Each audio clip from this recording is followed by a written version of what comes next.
Welcome to the Unsexy Entrepreneurship Podcast. Everything you need to know for millennials looking to start, acquire, or grow a business with CPA and entrepreneur Charles Harris and director of the Entrepreneurship Institute, Dr. Seth Jenson. This is the Unsexy Entrepreneurship Podcast. Hi, everyone. Welcome to the Unsexy Entrepreneurship Podcast. I am your host, Charles Harris, and I'm joined, as always, by Seth Jenson. And today we have a really fun podcast for you. We're going to talk about is your idea even worth it? Because so far we've talked a lot about the principles of not accounting. You don't want to talk about accounting. The principles of entrepreneurship and are you a personality right fit? But today we're going to start talking about ideas, implementation. We're going to get really into the nitty gritty going forward. And so this is actually the first week of what we're going to deem 0 to 1. This is the first week of a 0 to 1 program that we're going to run for several different weeks, and it'll probably be interspersed with other things as well. So if you're looking to start a business and then grow it to that first sale, next few weeks are going to be really helpful for you. The exciting stuff. This is where the fun happens. This is the joys, right? This is where everyone gets excited, where you get that entrepreneurship fever. I think, is that what E-Myth calls it? All Definitely. Right. So Seth, where do you even come up with your idea? So I strongly encourage everybody to look for ideas in their wheelhouse. So the best ideas tend to be ones that you're solving a problem that you yourself have, right? There's a reason that most successful entrepreneurs tend to be in their 40s or that kind of stage of life. It's because they've had enough time to experience problems in their own industry and be so fed up that they're ready to go fix them themselves. And that's just a great formula because they know it, they've experienced it, they've kind of already understand the context of the problem, all of that. And you'll save yourself so much headache if it's something that you're either very passionate about, you have some expertise in this area, or like I say, you've experienced it as you're trying to solve your own problem, so to speak. Because so last week, I went to a high school to help with an entrepreneurship accelerator program, which is really cool. Fun. That's the coolest really thing ever. Awesome. I wish I'd had that in high school. I know, me too. No high school students sitting there being like, please give us an accounting, intensive experience. No, it wasn't accounting. It was entrepreneurship focused. And awesome. I didn't talk about accounting too much. I told people to raise their prices, but that's about it. But it was really funny because you're talking about issues that they've experienced that they can solve. And so it was high schoolers, so you can imagine the ideas high schoolers came up with. But what I thought was really funny is that they were all very focused on other high schoolers, which is awesome, but it's not a very high ticket market, shall we say. So it was really fun and I enjoyed it. But it's funny that you kind of have to work in the field. We've talked about expertise several times, but you kind of have to work in a field in order to know what the issues are, how it can be solved, what you can do to remedy them. Yeah, it's definitely not only high schoolers that experience that. I work with a lot of undergraduates and they all have the same ideas. They're all trying to build dating apps because that's something they experience. They're all trying to do parking because they hate parking on campus. And so that it's important to realize that it needs to be something not just that you're passionate about or experience, but we're going to give you some other reasons or some other questions you should ask yourself before you make a dive into a particular direction, because you might not be experiencing problems that people are willing to pay for, right? And if you're a high school student, that's probably true. But the reason it is helpful if you've got that experience or that expertise or that passion is because A, it's going to be hard. And so if you're not passionate about it, you don't want to join this, go on this very long journey and just get more and more miserable doing something that you're not interested in. And B, because there's no alternative to becoming an expert in this space. Like, you've really got to understand deeply this problem, the customers, the different stakeholders that are a part of it. And so if you don't bring that to the table at the offset, you're going to have to do a lot of work to get there. And to be 100% clear, you can get there. I like to use the example of Y Combinator founders. They'll often start are you guys familiar with Y Combinator? Do you know, Charlie? I'm vaguely aware. Why don't you give us a brief rundown? So Y Combinator is kind of like the Super Bowl of entrepreneurship. It's where all the top early stage startups come to receive funding, and it's an accelerator experience. It's kind of 3 months of intensive building, followed by a big demo day where they show off their fancy new businesses to investors. And rake in the venture cap or let's see, what's the word here? Rake in the venture capital. Yep. Yeah. So like, for example, Airbnb was a Y Combinator Right. company. Stripe, I believe, if off the top of my head, is a Y Combinator company. A lot of really big, successful things that we take for granted today came from that kind of accelerator. But what people don't know is a lot of the time people will pivot in the middle of the accelerator. So they'll have signed up for the accelerator, been accepted to the accelerator with a certain idea. They'll realize it's a bad one. And then they've got only 3 months to pivot to something totally different. And so they've got to become an expert in 3 months. And it's a very intense environment. It's filled with go-getters. And so they usually hit the ground running and do a pretty good job kind of upskilling themselves, teaching themselves the ropes in that particular industry or problem. So it can be done, but it's just a lot harder. It's more convenient and easier if it's something you're already aware of and passionate about. And so start there, go through your experience first before you go try to solve, orbital launches or some other countries. Yeah, world hunger isn't practices. going to be solved in 3 months, probably. Yeah. A lot of people have been trying. So how do you know when to pivot and when not to? So I think we'll get there. If you think about the stages of choosing a direction, there's kind of the thinking stage, which should very quickly become the doing stage. But it's usually in that doing stage when you've got an idea and you're trying to have it meet reality and find out what you don't know about the idea, that you're going to start finding reasons to pivot pretty quickly. So I think of pivot in that stage of, hey, you've kind of chosen a direction and now it's meeting reality and it's not looking as pretty or as lucrative as you thought. That's when you start kind of go back to that thinking stage. But I hope you see that as we talk about these principles and throughout this series we do on 0 to 1, the thinking stage is not the real entrepreneurship stage. And I think that's really important to bring up. You want to be in that trying and pivoting stage as quickly as possible. So it's not just all in your head. Thinking is not what entrepreneurs do. Entrepreneurs, they do look before they leap, but they've got to do the leaping or it's not really progress. It's kind of cheating ourselves. Yeah, So too many I think people that's get important. hung up on the thinking stage. And I think we've talked about this before too. I'm sure everything we'll talk about from here on out, we've talked about. But what I see often is people get hung up and they'll say, I need insurance, I need an LLC, I need this, I need that, which is all true. And long-term, yes. But if you don't just try it, like you don't need an LLC if you never actually sell anything. You don't need, Definitely. like all of these extra steps are great, but I think we have them in reverse. And thinking always does this to us. We think, worst case scenario, what's going to happen? What do I need to protect myself? But instead, what we need to think is, can I even make a sale? But we always forget, like, we have to make a sale before we can even get those things. And so I always kind of get mad at people when they're saying, oh, I need an LLC, I need insurance. I say, no, actually, does your business work? Can you make a sale? Absolutely. Start there. It's, people hang out in the ideation stage. I hate the term, honestly. I wish it didn't exist. But, if you take any entrepreneurship class, they'll talk about ideation. And people equate ideation as entrepreneurship. And it's not. And so, yeah, all the programs I build, when I work with entrepreneurs, it's always get to that first sale as quickly as possible because you will learn more about your idea going on that journey to that first sale than any other, possible route or theoretical exercise you could take. So there's useful, tools out there. The business model canvas is helpful for someone to kind of structure their thoughts and things like that. But you've got to get out of the canvas and into the real world as soon as possible.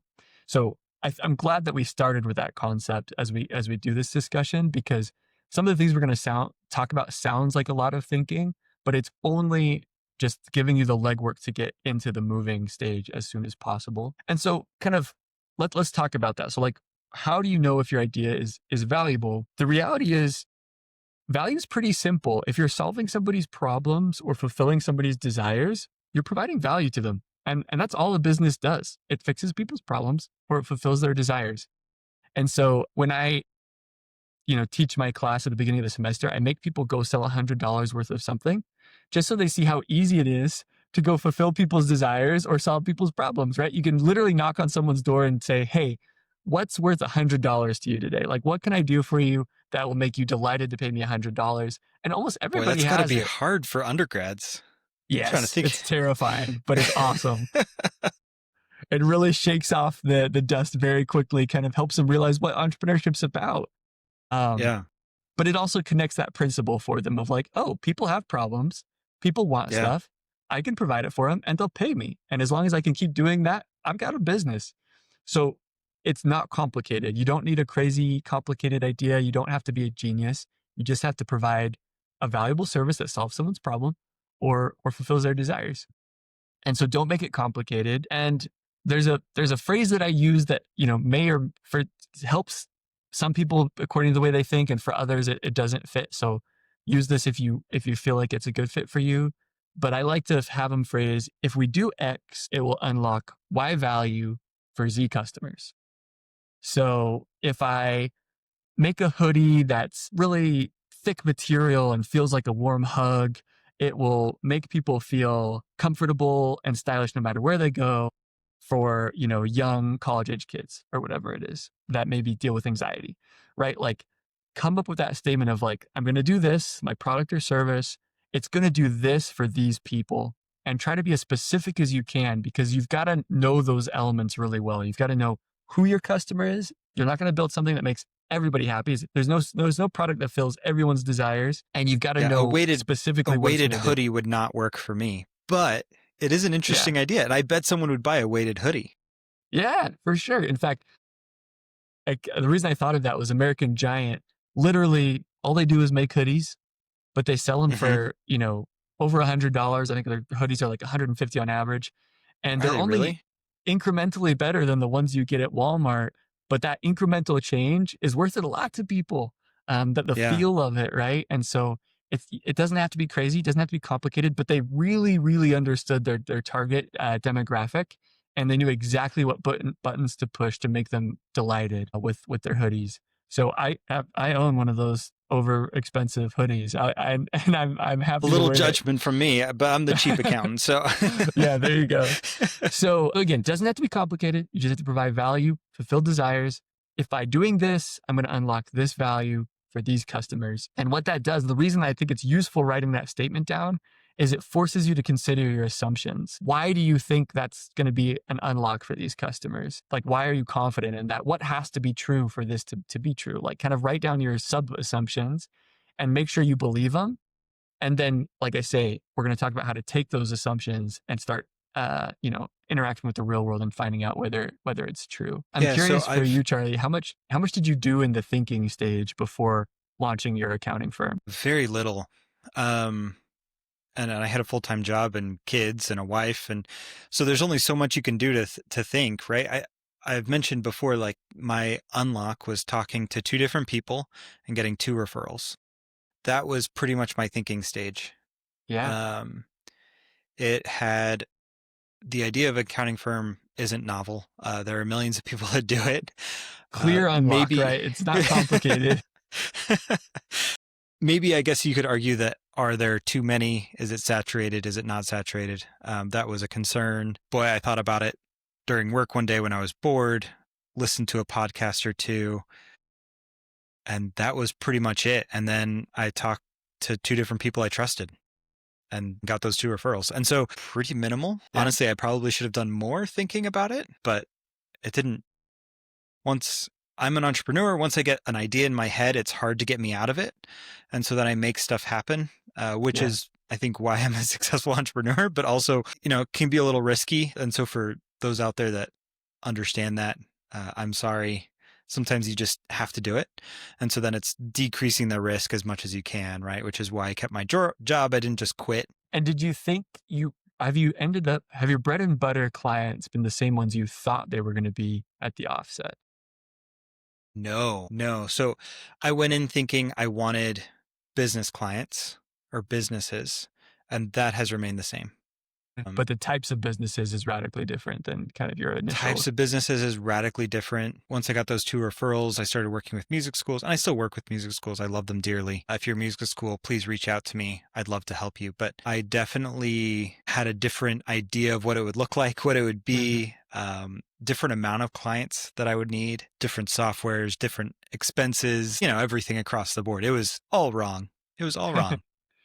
And that's okay. And that's why this is so important. Again, you do want to look before you leap, but if you just stay in that stage forever, you're going to miss out on all the learnings, because there's no business in the history of businesses that nailed their value proposition ex ante, like right out of the gates, right? Like I literally can't think of a single business, and I've studied lots of them. They all adapt. They all find that product market fit that I'm sure we'll talk about a lot more later, but that kind of sweet spot that's right for their business. So the thinking stage is really just to set you up.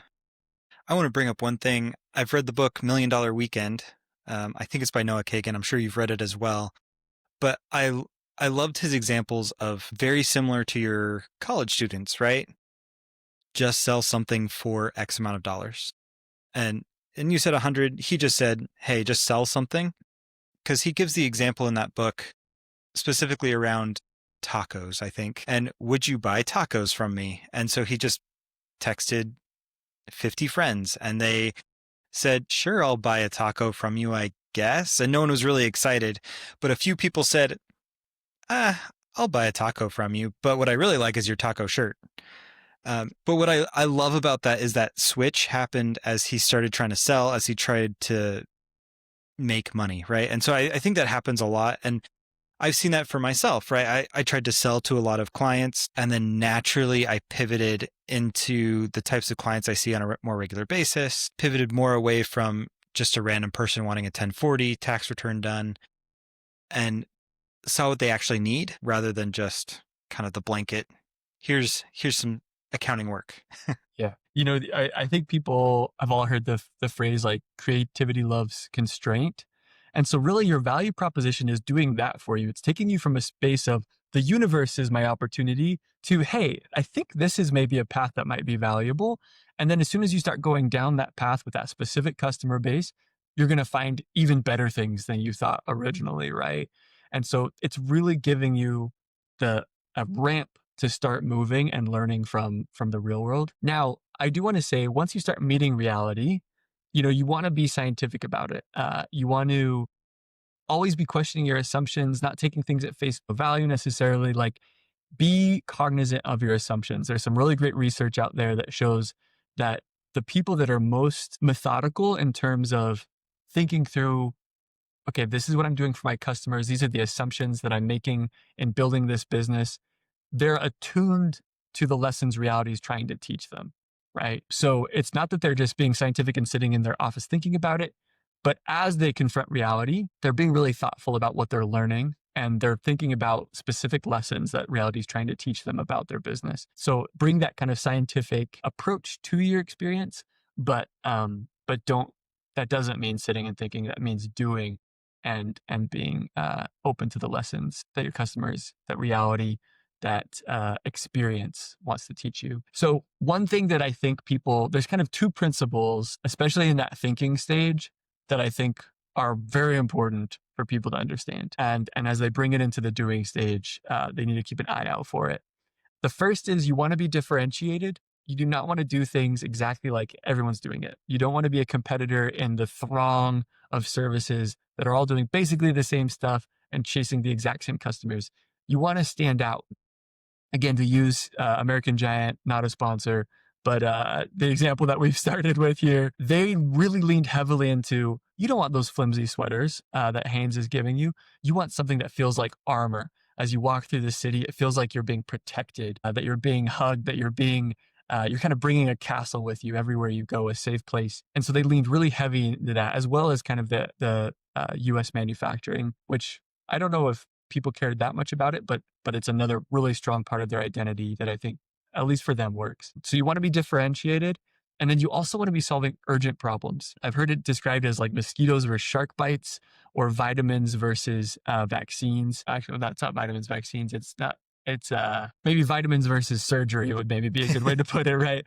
People don't care whether they skip their vitamins a day, but if they're bleeding out, they're really happy that there's an operating table ready to take them. And, people can ignore a mosquito bite, but when there's a shark bite, they're looking for solutions, right? So look for something that has a meaningful difference in your people's lives. And you might say, well, Seth, that's different than what you just said with your sweatshirt example, but people care about the way they feel when they walk around. And so, and what they wear, right? Like, our clothing is a huge part of our identity. Obviously, Charlie and I are fashionistas in our Of own course. right. So we're the poster child for that. But people feel really strongly about that jacket, right? Everyone's got that jacket that they're in love with, and that's their like safety comfort jacket, or that they wear out to date night or whatever. And so, if you've got something that's different and powerful and speaks to your customers, even a jacket can feel urgent and important to your customer base, specifically that specific. It's interesting you bring this up because I see this all the time. I think accounting is really, really important, and we will talk endlessly on why accounting is important on this, I'm sure, because it is. But what is interesting is when you meet business owners who don't care that they don't know their numbers, or they don't know their revenues, they don't know their expenses. They just say, hey, I have money in my checking account. That's awesome. I don't really worry about anything else. And then you have the other extreme who say, I have to have an accountant because when I understood my numbers, I was able to balloon my business based on my understanding, right? And so you see both sides of it, and then it's hard, I think, and I think there are ways to do this, but personally, I would rather take the client that really needs it than the client who isn't convinced. Yep. Oh, absolutely.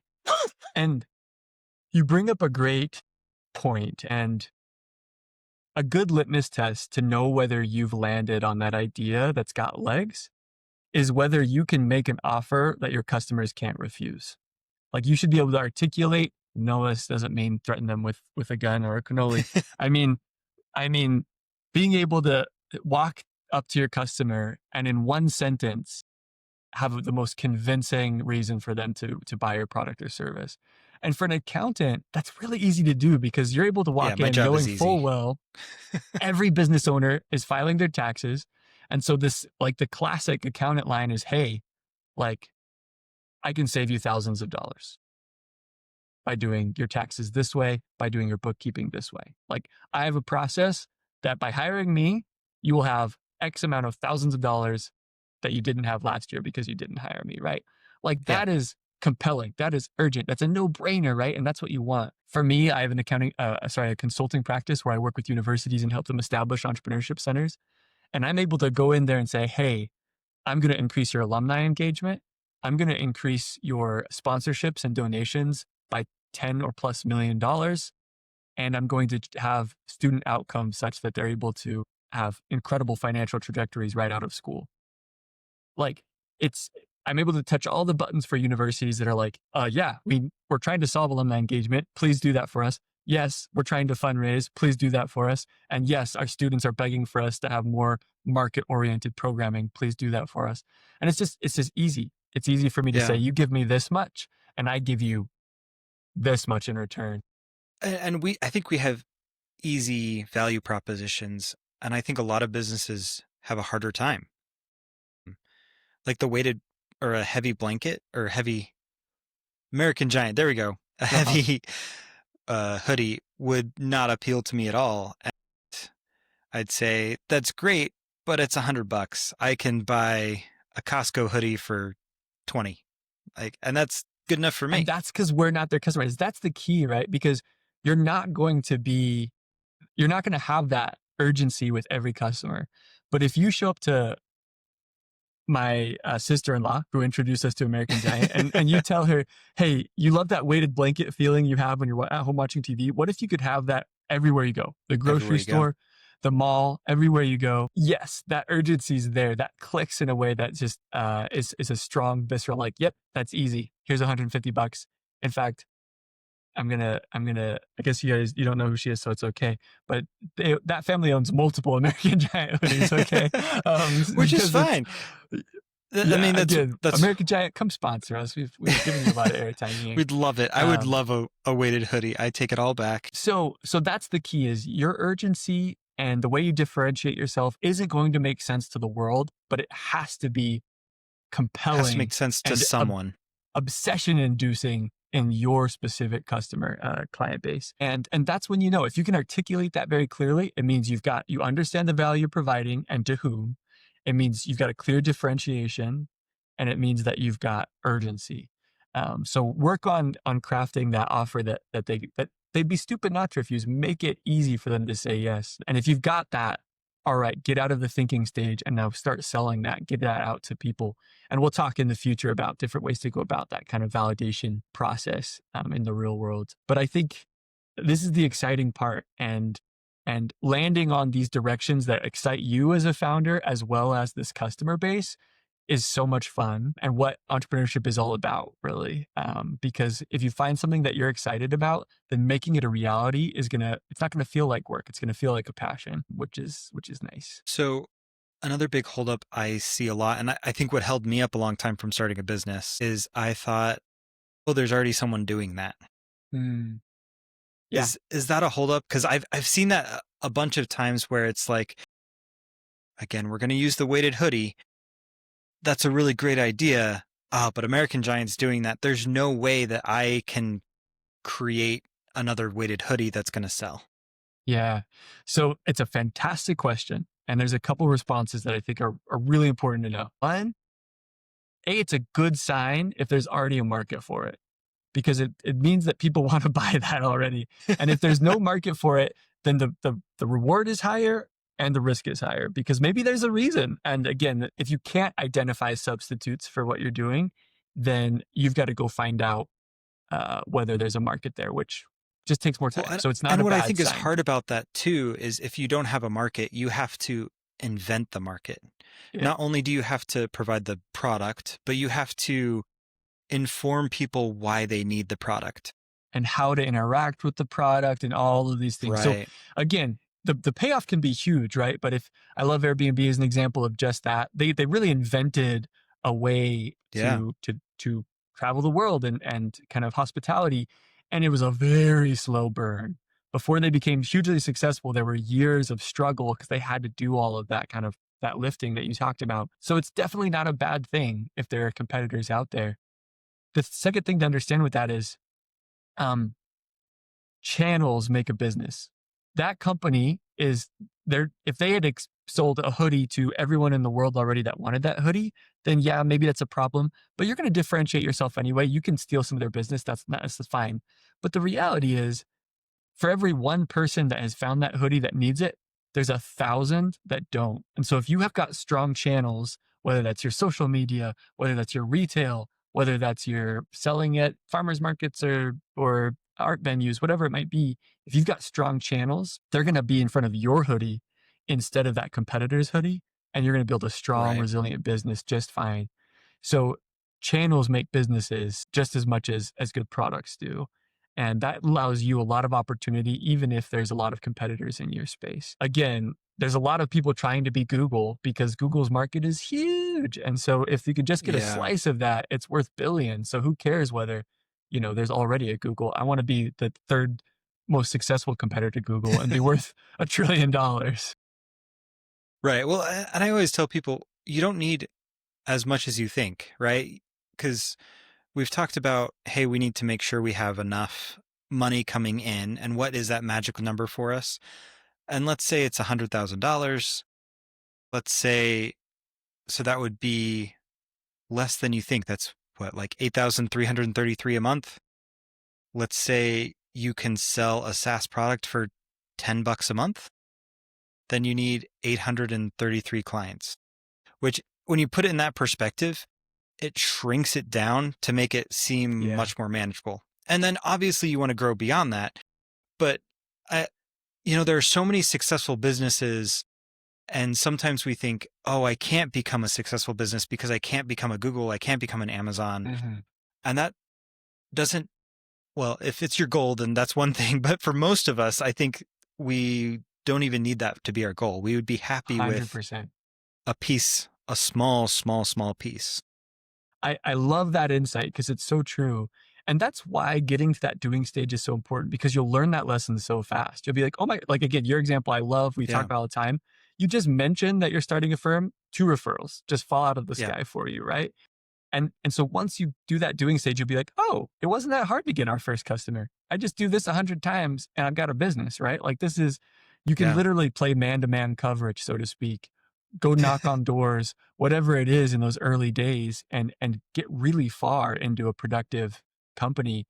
Yeah. Gary Vee always says, if you're on the internet, you know who Gary Vee is, but he always says, scale the unscalable to start.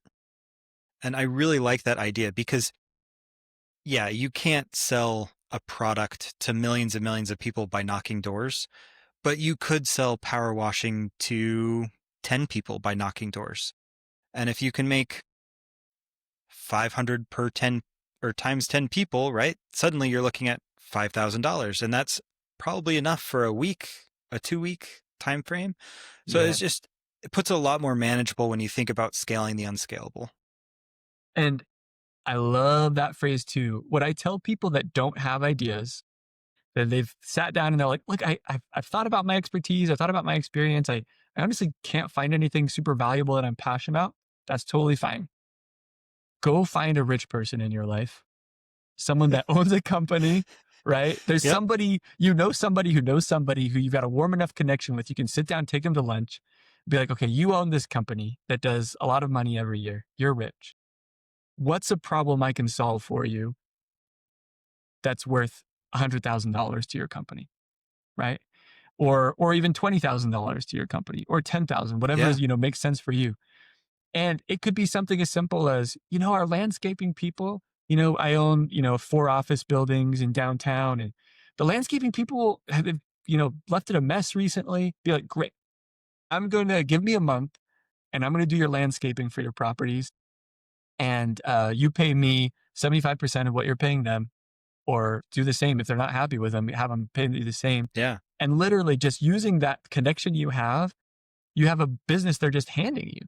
And again, that's not necessarily scalable, but that's totally fine. They can give you your first client just like that. And then you can go do it for the people down the street and the people across town, and just slowly grow from there. And so it's really doesn't need to be complicated. Value is just fulfilling someone's desires or solving a problem. And you don't even have to be the creative one to think of it. You can literally just have them hand you what they need done, and you can go from there. Well, and I always think it's interesting too. Most businesses, we assume because we see the businesses that there is market, or the market is saturated and impossible to break into. And I just firmly disagree with that at this point.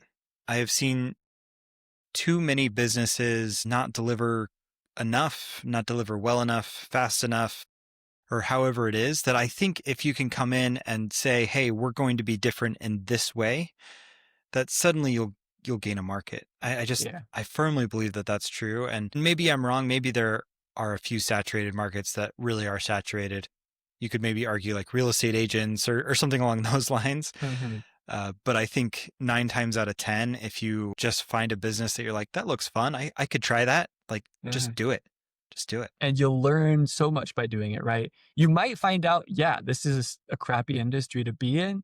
It's hard to get people to switch customers, but you'll only learn that by doing it. And you might find the opposite of like, wow, customers are falling out of the trees here. Like, this is amazing. All I have to do is hire a few people and I'm off to the races. So you can only find that out by doing. Again, I feel like this is an example we're going to give a bunch of times, but I love it. There's this, I can't even remember which guru it was, but they were in a big auditorium and they said, hey, we're going to have a competition. Everyone stand on your foot and close your eyes. And whoever stands the longest on that one foot with their eyes closed wins. So they have 1,000 people stand up. Finally, people are falling over, tipping over, and there's a winner. And the guru's like, hey, how many people, raise your hand if you actually thought you could win? And it wasn't 1,000 people. It was like 20 people that raised their hand that were like actually trying to win this silly competition.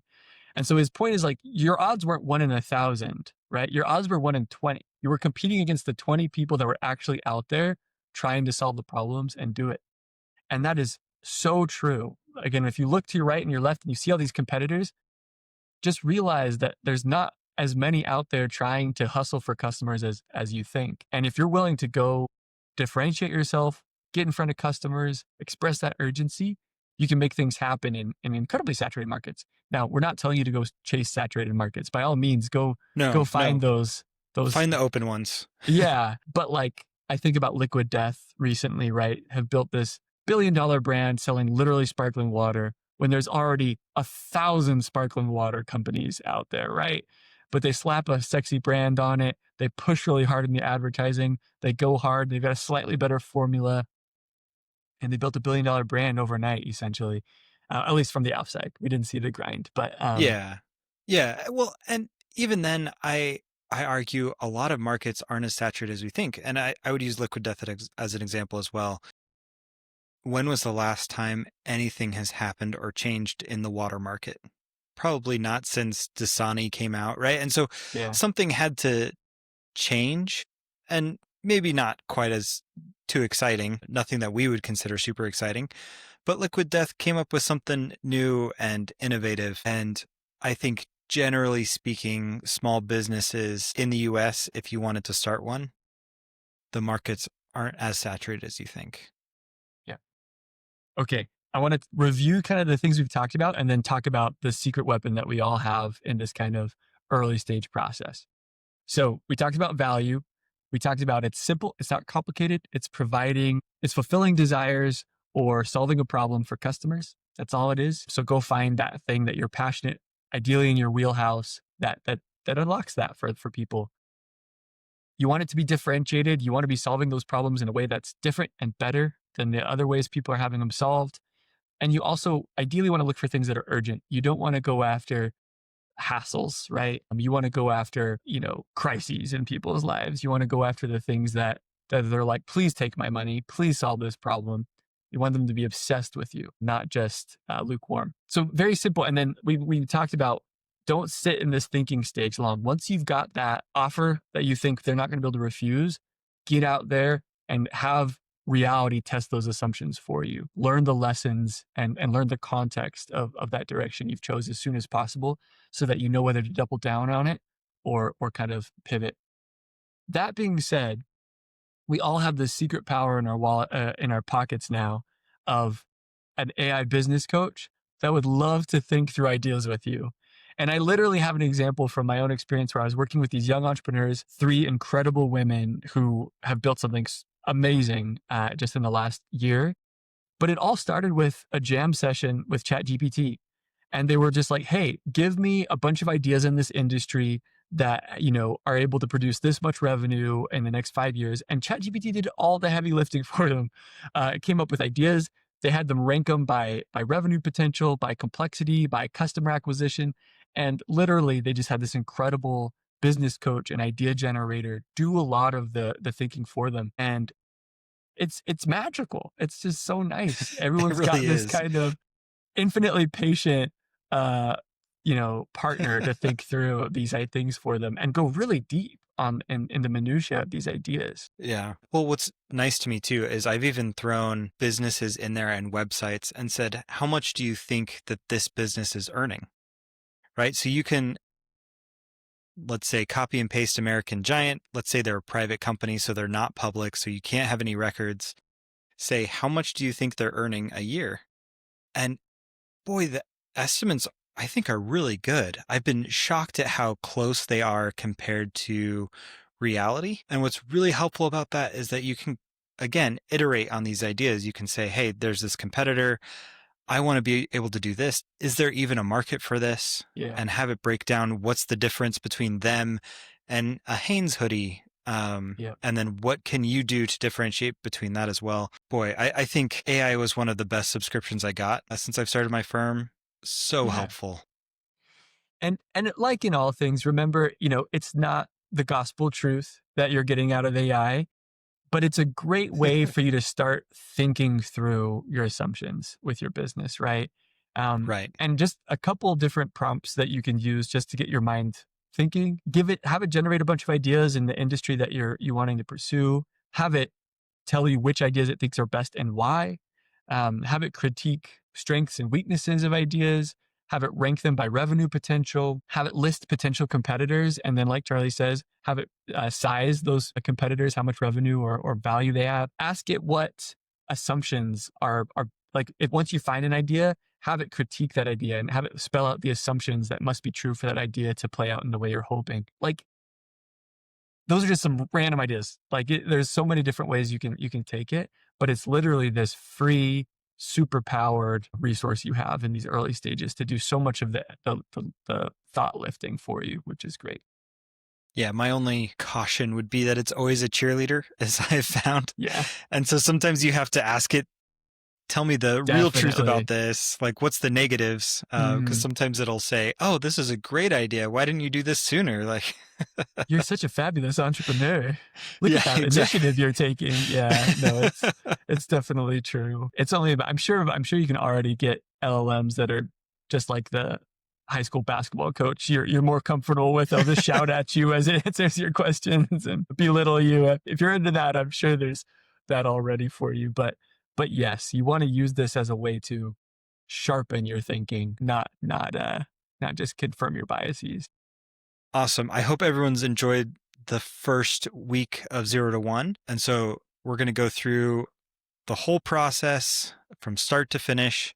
This is really just how to come up with the business idea and if it's even worth pursuing. And we're going to keep going down this path. But thanks for listening to the Unsexy Entrepreneurship Podcast. Thanks for listening to the Unsexy Entrepreneurship Podcast. Seth and I want to continually improve and make sure that we're covering the topics that you as an entrepreneur really want help with. But we need your help with that, and here's how. So first, please like and subscribe to the show wherever you're getting your podcast. We want this to get into as many hands of entrepreneurs as possible. It could really help make their business a success. Secondly, leave us a review on your podcast app. We read each and every single one of those comments, and it really helps us in our planning to make this tailored for you as an entrepreneur. And lastly, send us your questions directly. Just click the link in the episode description and you'll be able to contact us directly, as well as get notified of upcoming shows and value-added content. So we look forward to hearing from you, and we'll be back next week. Thank you.